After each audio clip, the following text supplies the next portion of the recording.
सर्वप्रथमे मोर नमस्कार। मु युवज्योति युवक संघर गोटे साधारण कार्यकर्ता सुजित कुमार बलवंतराय।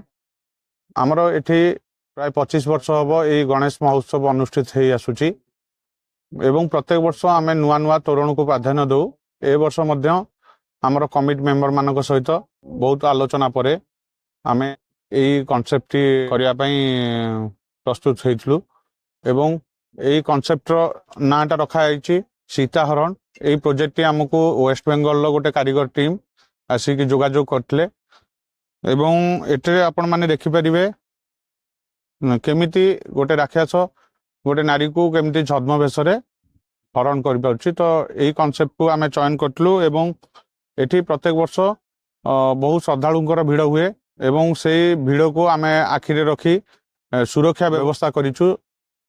वॉलंटियर भाई माने पार्किंग ठारू पूजा मंडप पर्यंत सबु जगह उपस्थित रहिबे एवं लोक माने केमती सुरक्षित रे पूजा को उपभोग करिवे ता पई व्यवस्था करिछु एवं प्रत्येक दिन संध्या रे प्रसाद सेवन रो व्यवस्था रही एवं ता सहित कल्चरल प्रोग्राम रोचे 3 दिन एवं आउ 3 दिन फ्री शो सिंह बाहिनी ऑपेरा रो व्यवस्था करा जायछि एवं लास्ट रे हमर भसाणी रो व्यवस्था रही।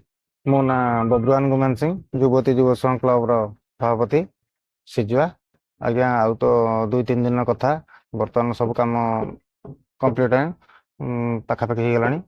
आम प्रथम प्राधान्य दीचु सुरक्षा जेहेतु एबे बहुत स्क्रैचिंग सब वगैरह होची सेतपे आम सुरक्षा दृष्टि सीसीटीवी आरो पुलिस फोर्स सहायता आम लोड़ीचु आउ दर्शक श्रद्धालु कमी भल आसी देखिए स्वतंत्र व्यवस्था कराई कौन दिव्यांग व्हील चेयर तापर आम वॉकीटॉकी व्यवस्था कराई पार्किंग व्यवस्था कराई सांस्कृतिक कार्यक्रम रही मीना बजार रही 3 दिन सिंह बाहिनी फ्री सेल रही प्रशासन रही यात्रा भी मागणार लोक देखिए। आज्ञा यात्रा एथरक सिंह बाहिनी आगामी माने सब वर्ष एमती फ्री शो हुए एथर भी निहाती भाव में लोक मनोरंजन करेंगे सिंह बाहिनी फ्री शो लोक मागणार आसिक देखिए। थरटी आपको अनुरोध कराऊँ आसिक भुवनेश्वर पाख एम्स हॉस्पिटल सिजुआ देखी थे बुलिकी जातु निश्चिंत आपको मनोरंजन भरपूर खोराक जोगेब।